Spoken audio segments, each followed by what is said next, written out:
Bonjour, bienvenue. Je m'apprête à faire le tirage pour le mois de juillet 2019 pour les poissons. Donc voilà, tirage général. Donc prends ce qui te parle, laisse le reste et remets dans le contexte. Voilà, alors sur le plan sentimental, alors déjà, c'est très raccord avec le tirage général que j'ai pu faire avec les poissons. Je me souviens pas de tous, mais il m'a marqué celui-là parce qu'il y avait il y avait des histoires d'addiction, de nécessité de sortir de l'addiction sous toutes ses formes. Et là, ça se retranscrit d'une manière un peu différente sur le plan sentimental. Mais on est vraiment dans un... j'ai l'impression que beaucoup de poissons, en tout cas certains peut-être se retrouveront là-dedans, mais dans un espèce d'isolement, de recul, de difficulté à communiquer avec les autres clairement et avoir du mal à se réjouir des choses simples de la vie et à pouvoir profiter comme on pourrait le faire habituellement dans des circonstances un petit peu moins lourdes en fait. Il y a un manque de légèreté flagrant qui ressort. On a du mal à sortir de ses vieilles habitudes, on a du mal à s'ouvrir, on a encore cette sensation d'être une victime, de ne pas pouvoir sortir de cette situation dans laquelle on est plongé. Et on essaie de vraiment réfléchir à comment faire. Il y a une idée aussi de fatigue, donc c'est peut-être le mois de juillet sera peut-être vraiment, il y a un besoin de repos qui est nécessaire. Mais ce qui est bien, c'est que cette espèce d'instabilité sur le plan on va dire relationnel est compensé par une famille qui est en tout cas un foyer, un noyau dur qui est là pour aider, qui est vraiment qui soutient. Il y a un entourage proche qui est là, qui soutient. Il y a aussi peut-être des personnes, voilà, peut-être que tu côtoies des gens ou tes parents, que quelqu'un peut t'aider financièrement ou en tout cas de savoir qu'il y a une certaine sécurité sur le plan matériel et sur vraiment le cercle de proches où on sait que même si les choses ne se passent pas très bien dans notre vie sentimentale peut-être, on a quand même des gens sur qui on peut compter, on a un petit peu d'argent de côté ou en tout cas on a cette sécurité matérielle qui nous permet de voir les choses avec un petit peu moins de stress et peut-être avec un petit peu moins de désespoir que ça pourrait être le cas si on n'avait pas cette espèce de, de d'airbag de sécurité qu'on a autour de nous quoi. Donc il y a quand même une idée pour les poissons de pouvoir se toujours retourner vers ses proches et vers les proches, la famille c'est pas forcément les liens du sang mais en tout cas de savoir qu'on a quelques personnes sur qui on peut vraiment compter quoi qu'il arrive et ça c'est très rassurant. Il y a une idée aussi pour moi, pour certains qui sont en couple ou qui voudraient l'être, il y a une idée pour moi d'une mère ou d'une figure maternelle qui essaye de faire barrage à cette histoire en racontant des cracks, en disant des choses qui ne sont pas vraies et en faisant usage de beaucoup de manipulations. Donc s'il y a une vieille dame dans ton entourage ou même ça pourrait être un homme, c'est vrai que ça pourrait aussi être un homme plus âgé, donc père, mère, grand-père, grand-mère, oncle, tante, enfin voilà, quelqu'un dans l'entourage proche d'un certain âge qui pourrait essayer de faire barrage à cette histoire et quelque part être un peu essayer d'avoir un pouvoir sur toi, pas forcément de manière toxique, mais c'est juste par peur peut-être de te perdre ou de plus avoir la même relation avec toi si tu te mets en couple avec la dite personne ou si tu pars vivre et t'installer avec la dite ou la personne loin de la maison. Il y a vraiment une idée d'avoir quelque chose qui n'est pas naître, qui va être un petit peu transformé probablement par peur de perdre. Donc, si tu as un proche qui pourrait rentrer par rapport, enfin, comment dit-on, qui rentre dans cette description, voilà, sache que tout ce qui sort de sa bouche n'est pas d'or, quoi. Et en plus, c'est quelqu'un pour laquelle tu as énormément de sympathie, envers qui tu es extrêmement fidèle et très dévoué. Donc c'est pour ça que je vois une figure d'autorité maternelle ou paternelle, enfin quelqu'un de proche de toi que tu estimes beaucoup, qui est proche, qui est dans ton foyer de toute façon, qui est dans la famille proche. Et en fait, le truc, c'est que si tu passes ton temps à écouter et à faire tes choix en fonction de ce que les autres souhaiteraient pour toi, malheureusement, c'est un petit peu la recette qui est du désastre parce que tu ne peux pas vivre ta vie au travers du regard des autres. Enfin, pour la petite parenthèse expérience personnelle, ce genre de situation ne fonctionne pas et c'est toujours un désastre si tu ne fais pas les choses pour toi, puisque si tu le fais pendant un temps et que tu prends sur toi, tu vas te rendre compte qu'à un moment donné, tu pourras plus tenir puisque tu ne seras plus authentique vis-à-vis de toi-même et en plus de ça, tu en voudras à ces personnes et tu leur en voudras alors que eux n'ont été que des espèces de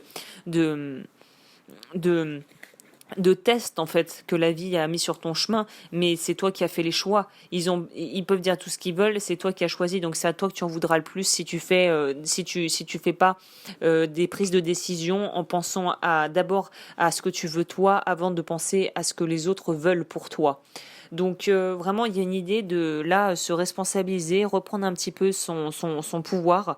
Et pour certains, il y a une idée de, je vous le dis, hein, de rupture. Il y a une idée pour moi de rupture ou de réunion, de rapprochement qui ne va pas se faire parce que c'est peut-être pas le bon moment. En tout cas, les dispositions ne sont absolument pas idéales pour faire ce genre de choix. Il y a aussi il y a aussi une idée de, encore une fois, triangulaire, Bécassine, Bécassino et jamais bien loin. Hein.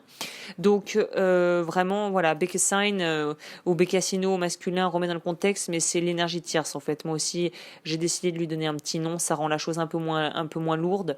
Mais en tout cas, il y a une idée de chose qui doit être soit retardée, soit tout simplement qui ne se fera pas parce que c'était quelque chose qui n'était pas appelé à être à se consolider en fait. Donc voilà. Désolée d'annoncer ça un peu cash, mais je préfère dire ce que je vois. Au niveau alors du le tarot, alors il nous dit que là on est en bout de cycle. Il y a des personnes pour qui, au contraire, ça va. Alors il y en a pour qui la rupture est imminente ou la relation ne va même pas pouvoir, va être, en fait, le projet va être un peu tué dans l'œuf parce que c'était pas faisable, c'était pas le moment.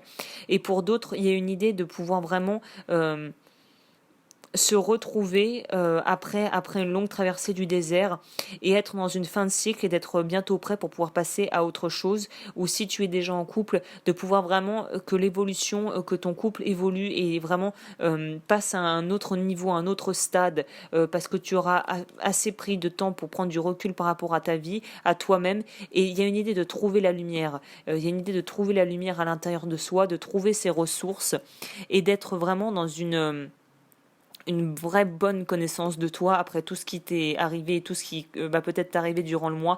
Je pense que d'ici la fin du mois, tu sauras vraiment, t'en auras appris beaucoup sur toi-même et tu vas pouvoir bénéficier de ça puisqu'il y a de fortes chances pour que les prochaines relations, si tu n'es pas en couple ou que ça vient de se terminer, il y a une forte chance pour que les prochaines relations, en tout cas la prochaine, soient vraiment différentes parce que tu as appris et tu vas pouvoir de ce fait accéder à autre chose. Voilà, c'est comme ça que je pourrais dire accepter autre chose. Il y a aussi une idée de prendre en humilité, en sagesse, d'accepter aussi ses limites, d'accepter ce que l'on peut tolérer, ce que l'on ne tolérera plus. Il y a un besoin de se discipliner et de... voilà, c'est ça les limites, c'est ça. Il y a une idée de se discipliner, de s'auto-discipliner et d'être capable de poser des limites dans tes relations maintenant. Voilà, et il y a le grand pouvoir. Donc ouais, encore, elle est ressortie il n'y a pas longtemps celle-là. Donc carte 34 du Tao, le grand pouvoir, à la sortie de tout ce que tu es en train de vivre là, que ça soit voilà cool ou pas très cool, il y a quand même une idée de pouvoir débloquer un potentiel incroyable que tu avais en toi et que tu ne savais même pas que tu avais. Donc il y a vraiment c'est tout bénéfique, même si ça peut être très, très inconfortable à vivre sur le moment, voire très douloureux. Il y a une idée de pouvoir vraiment grandir à travers toutes les épreuves que tu as pu vivre et de prendre réellement en maturité sur ce que tu vis. Vu que le tirage était un petit peu en dents de scie, j'ai choisi les cartes de lumière de Lise Bartoli. Alors, il y en a beaucoup qui sont sortis, j'ai tout gardé, puisque ça pourra peut-être te parler. Donc, carte d'ombre, la sentinelle, vous êtes dans le contrôle, apprenez à lâcher prise.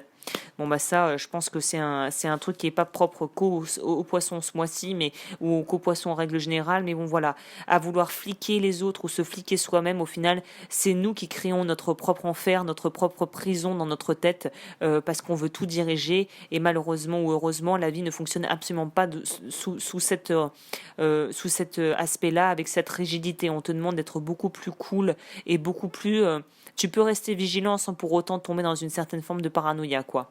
La deuxième carte d'ombre qui est sortie, c'est le guerrier. Vous vous épuisez à combattre, réagissez avec davantage de douceur. Donc ça, c'est pour les personnes probablement qui essaient de sauver les meubles alors que là, il n'y a plus rien à sauver. On te dit, arrête de courir après le vent, quoi. Arrête de courir après quelque chose qui ne dépend même pas de toi, quelque part. Focalise-toi sur ce que tu peux faire à ton niveau et économise tes forces. J'ai sorti une carte de lumière, l'éclaireur. Vous êtes sur le bon chemin, avancez en toute confiance. Donc, là, on revient sur cette idée de parcourir retours initiatiques où tu es sur la bonne voie, même si tu as l'impression que c'est pas du tout le chemin que tu désirais. Et la carte ressources qui est sortie, c'est la découverte. Vous avez des dons cachés, c'est le moment de les exploiter. Donc peut-être que tout ce que tu vas vivre va te permettre, même si c'est un tirage sentimental, mais peut-être ce que tu vas vivre sur le plan sentimental justement va te permettre d'ouvrir les portes sur d'autres choses qui vont peut-être impacter d'autres aspects de ta vie, notamment je pensais au domaine professionnel. Donc voilà, c'est très chargé, beaucoup d'informations, beaucoup de choses. En fonction de ta situation, voilà, ça résonnera ou pas avec toi. J'espère que ce tirage aura pu un peu t'éclairer quand même. Si tu souhaites avoir des informations sur ce que je fais, tout est dans la barre d'infos et je te dis à bientôt.